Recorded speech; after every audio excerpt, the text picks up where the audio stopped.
Doctor Pradeep KM ರವರು BJP ಸಾಮಾಜಿಕ ಮಾಧ್ಯಮ ಜಿಲ್ಲಾ ಸಂಚಾಲಕರು ಹಾಗೂ ಹಾಲಿ ನಿರ್ದೇಶಕರು Vidhatri credit cooperative society limited Bengaluru ಮತ್ತು 2027ನೇ ಸಾಲಿನಲ್ಲಿ ಬಿಜೆಪಿ ಬೆಂಗಳೂರಿನ ಸಾಮಾಜಿಕ ಮಾಧ್ಯಮ ಜಿಲ್ಲಾ ಸಂಚಾಲಕರು ಆಗಿದ್ದ ಪ್ರದೀಪ್ ಕೆಎಂ ರವರು ಸಮಾಜದಲ್ಲಿ ತಮ್ಮದೇ ಆದ ಛಾಪು ಮೂಡಿಸಿಕೊಂಡು ಹೆಸರುವಾಸಿಯಾಗಿರುತ್ತಾರೆ.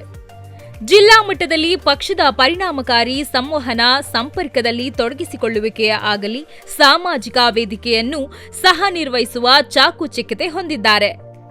ಅಲ್ಲದೆ ಸಾಮಾಜಿಕ ಮಾಧ್ಯಮ ಪ್ರಚಾರ ಮತ್ತು ಪ್ರಮುಖ ಸಂದೇಶವನ್ನು ನೀಡುವಂತಹ ಥೀಮ್ಗಳನ್ನು ಗುರುತಿಸುವಲ್ಲಿ ಯಶಸ್ವಿಯಾಗಿದ್ದಾರೆ. ಪಠ್ಯ ಪೋಸ್ಟರ್ಗಳು, ಗ್ರಾಫಿಕ್ಸ್, ವಿಡಿಯೋಗಳನ್ನು, ಇನ್ಫೋಗ್ರಾಫಿಕ್ಸ್ ಸೇರಿದಂತೆ ಸೋಷಿಯಲ್ ಮೀಡಿಯಾ ವೇದಿಕೆಯಲ್ಲಿ ಆಕರ್ಷಕವಾಗಿ ವಿಷಯವನ್ನು ರಚನೆ ಮಾಡುವಲ್ಲಿ ಚತುರರಾಗಿದ್ದಾರೆ. ಪಕ್ಷದ ಪ್ರಚಾರದ ವಿಚಾರದಲ್ಲಿ ಬಹಳ ಮುಂಚೂಣಿಕೆಯಲ್ಲಿ ಇರುತ್ತಾರೆ. ಅಂದರೆ ಪಕ್ಷದ ಪ್ರಚಾರವಾಗಲಿ ಕಾರ್ಯಕ್ರಮಗಳಾಗಲಿ ಸಕ್ರಿಯವಾಗಿ ಭಾಗವಹಿಸುತ್ತಾರೆ. ಬಿಜೆಪಿಯ ಒಬಿಸಿ ಮೋರ್ಚಾ 2022ರ ವಿಭಾಗಕ್ಕೆ ಕಾರ್ಯನಿರ್ವಾಹಕ ಸದಸ್ಯರಾಗಿರುತ್ತಾರೆ. ಜೊತೆಗೆ 2020 ಸಾಲಿನಲ್ಲಿ ಅಟಾಲ್ಜಿ ಮಿಷನ್ಸ್ ಫೌಂಡೇಶನ್ಸ್ನ ನಿರ್ದೇಶಕರಾಗಿದ್ದರು. 2017ರ ಸಾಲಿನಲ್ಲಿ ಜಯ ಕರ್ನಾಟಕ ಸಂಘಟನೆಯ ರಾಜ್ಯ ಯುವ ಅಧ್ಯಕ್ಷರು ಸಹ ಆಗಿರುತ್ತಾರೆ. ತಮ್ಮ ಯುವ ವಿಭಾಗವನ್ನು ಮುನ್ನಡೆಸುವುದು ಮತ್ತು ಪ್ರತಿನಿಧಿಸುವುದು ಇವರ ಗುರಿಯಾಗಿರುತ್ತದೆ.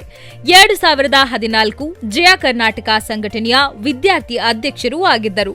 ಇನ್ನು ಮುಂದೆ ಸಾಗಿ 2009ರಿಂದ 2011 ಸಾಲಿನ ಬಹುಜನ ಸಮಾಜ ಬೆಂಗಳೂರು ದಕ್ಷಿಣ ಇಲ್ಲಿ ಕಾರ್ಯದರ್ಶಿಯಾಗಿ ನಿರ್ವಹಿಸುತ್ತಿದ್ದರು. 2006, 2008ರ ನಾಡಪ್ರಭು ಕೆಂಪೇಗೌಡ ಯುವಕರ ಸಂಘದ ಸದಸ್ಯರೂ ಆಗಿದ್ದರು. ಕರ್ನಾಟಕ ಸಾಹಿತ್ಯ ಸಾಂಸ್ಕೃತಿಕ ಪ್ರತಿಷ್ಠಾನ ಸದಸ್ಯರು ಸಹ ಆಗಿದ್ದರು. ಕರ್ನಾಟಕ ರಕ್ಷಣಾ ಸಮಿತಿಯ ಸದಸ್ಯರೂ ಆಗಿದ್ದರು.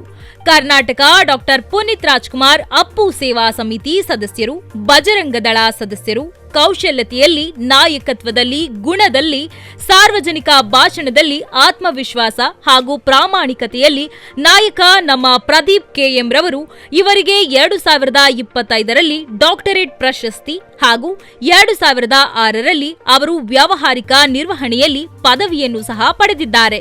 ಒಟ್ಟಾರೆ ನಮ್ಮ ಕಲ್ಕಿ 24/7 ಕನ್ನಡ ನ್ಯೂಸ್ ಚಾನೆಲ್ ಇಂದ ಡಾಕ್ಟರ್ ಪ್ರದೀಪ್ ಕೆಎಂ ಅವರು ಇನ್ನೂ ಹೆಚ್ಚಿನ ಸಾಮಾಜಿಕ ಹೋರಾಟ ಹಾಗೂ ಸಮಾಜಮುಖಿ ಕಾರ್ಯಗಳಲ್ಲಿ ತೊಡಗಿಸಿಕೊಳ್ಳಲಿ ಎಂದು ಕಲ್ಕಿ 24/7 ಕನ್ನಡ ನ್ಯೂಸ್ ಚಾನೆಲ್ ವತಿಯಿಂದ ಶುಭ ಹಾರೈಸುತ್ತಿದ್ದೇವೆ.